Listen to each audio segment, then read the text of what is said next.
Hello, greetings, Muslims. I've been so despondent, feeling like nothing we say will ever make some Muslims realize that this Prophet, what he was doing, how clever he was, and all that. So I read Quora, but I found out from ex-Muslim, friendly ex-Muslim Abdullah Samir, that there are some grammatical errors. He's given a verse in, I think, Surah Maida, 69, not sure. So this is me, please bear with me. And then what Sachwala said, like, Muslims are, what Sachwala said, that there is no punishment for the zalimun. It says unjust, but then God is just, so maybe, okay, maybe you can read the whole Quran, but I will give you a very shortcut. Like, for example, the oath, what is futile in your oaths and all this. I don't understand those verses. And in Surah Azab, then, why did Prophet Muhammad, and in Surah Tahrim, like, in Surah Azab, we are told Prophet Muhammad made a unintentional mistake, and when for us during not only the Salat, but before the Salat, 5 times obligatory prayers every day, we have to do wudu, so we have to make an intention, and we were told how important the intention is. Then Prophet Muhammad goes, and we're not even told properly. I have to look through the Sunni and Shia hadiths, and so we understand. But it says there that Prophet, this one made, if you make unintentional mistakes, so whoever took the adopted son Zaid, and through the Sunni Shia sources, it's Rasulullah, Prophet Muhammad, right? Now I don't know what is happening here. One thing is that some Muslims are making excuses, Islamist apologists or whatever, Muslim apologists we call them. So just for being brief, shortcut, taking a shortcut, calling them Muslim apologists. So I went to Quora when Abdullah Samir pointed out a mistake, and I checked it myself. Like, what is this? If you don't know Arabic, you will not understand. If someone like me who reads the Quran in English, because long time ago I found a mistake in Allah, written Allah. Then my Maulana Sahib did not come to teach me anymore. So you see, it's very terrible. We're still making excuses, like the sun setting. I could understand. The sun doesn't set metaphorically, but in muddy waters, but the sun doesn't set. So that Allah, who is the all-knowing, cannot put it metaphorically here like this. When the Quran is clear, we are told. This is a clear book without any doubt.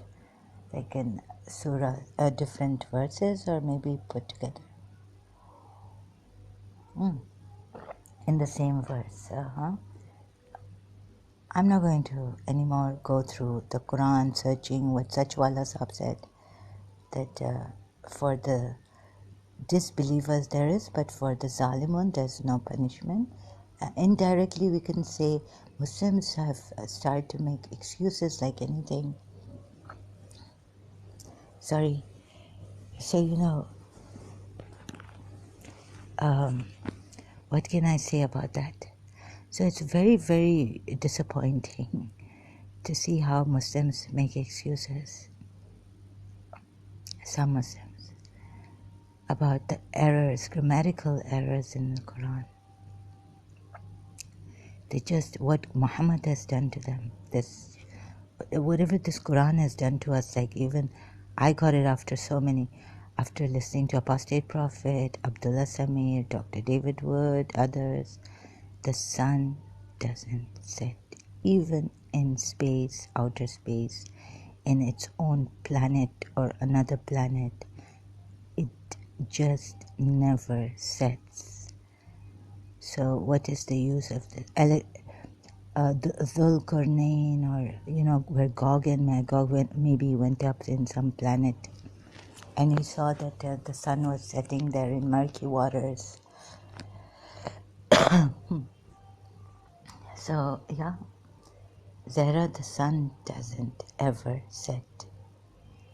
It just seems like the sun has gone down. So sundown, right? Sundown. The sun doesn't go down. If I was Allah, what would I do, right? You see, Imam Ali in his Nahj al-Balagha, like I used to think, what a fool I am. A fool will make you see, he's described what a fool is. So a foolish friend or a fool would, so don't make friends with fools, because what is near, they will make you see what is far away. What is far away, they will make you see what is near.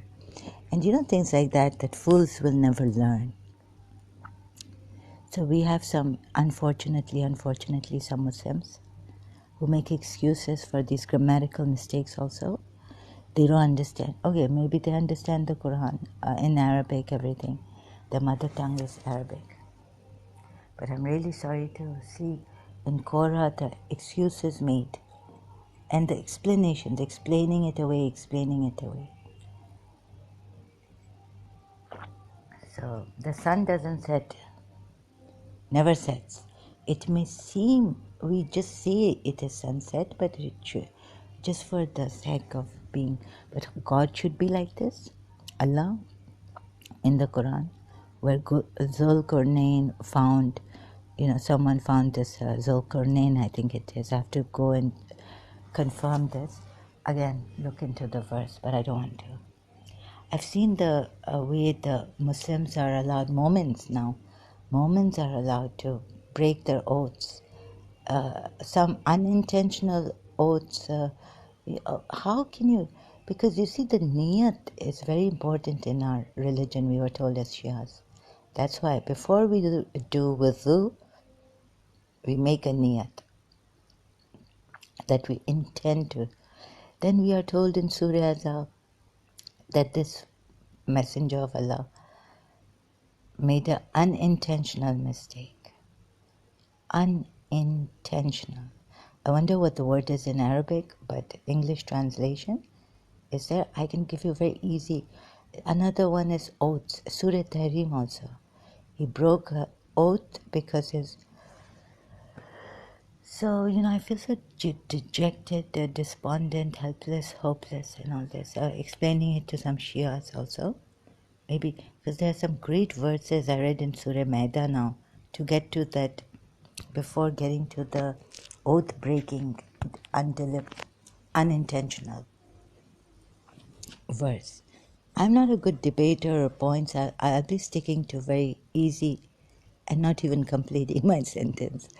So you have a big problem here, understanding me. And I will try. But how will?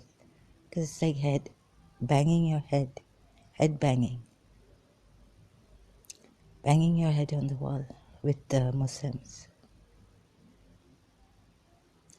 Sorry, there's some background. My neighbors, I wonder if you can hear the songs. So now, I'm a live stream. I go live stream on Facebook. You can join me. I'm Zahra Laila Jawad there.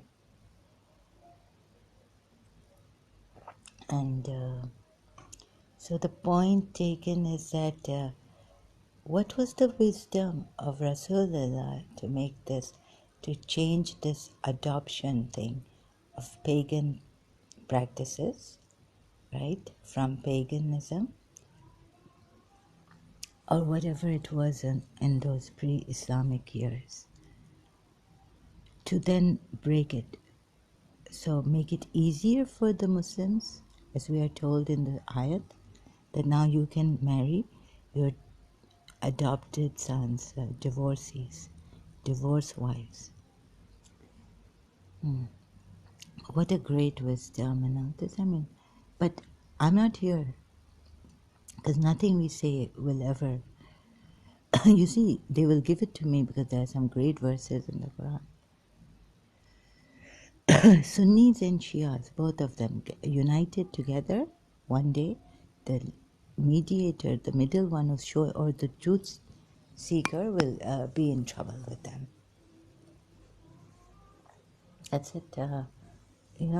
So they'll be united, which is very, very great, very, very great, because ever so in conflict and contention, Sunnis and Shia Muslims, moments, and now they cannot call themselves, now they're supposed to call themselves moments, because I just gave it until they are now quiet, very scared of me.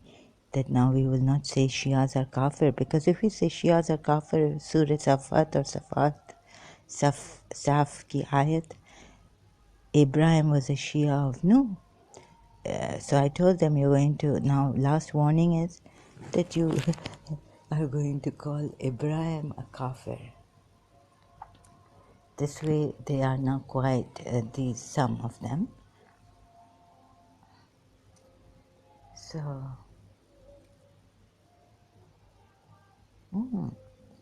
it is one of my friends' favorite song. They're playing Our Neighbors. Killing me softly with this song. So it's catching my attention. I'll try.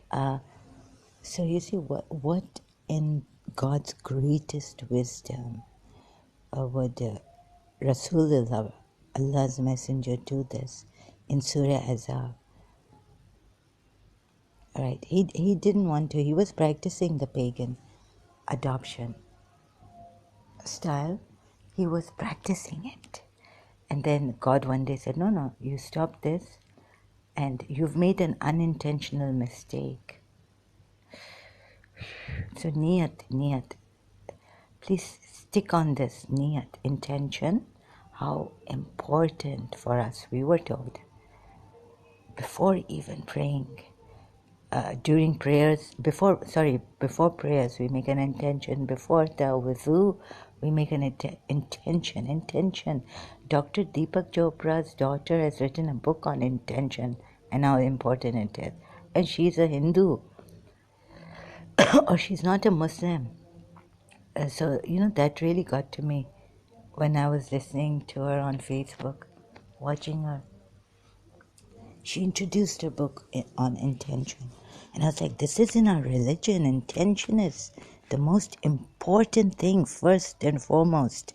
Before we do any ritual, we have to. So why would Prophet Muhammad make an unintentional mistake there? Unintentional? What could it be in Arabic? Let me see. So I have to check that word in Surah Azab, where it's come in the ayat. Unintentional mistake. Oh God, Allah, my favorite, Irani, Mohsen Yagane. So I think I should. Okay, I'm going to take a break because this song is taking my attention. So I will complete it next time. Sorry about this lousy way of mine. Thank you so much.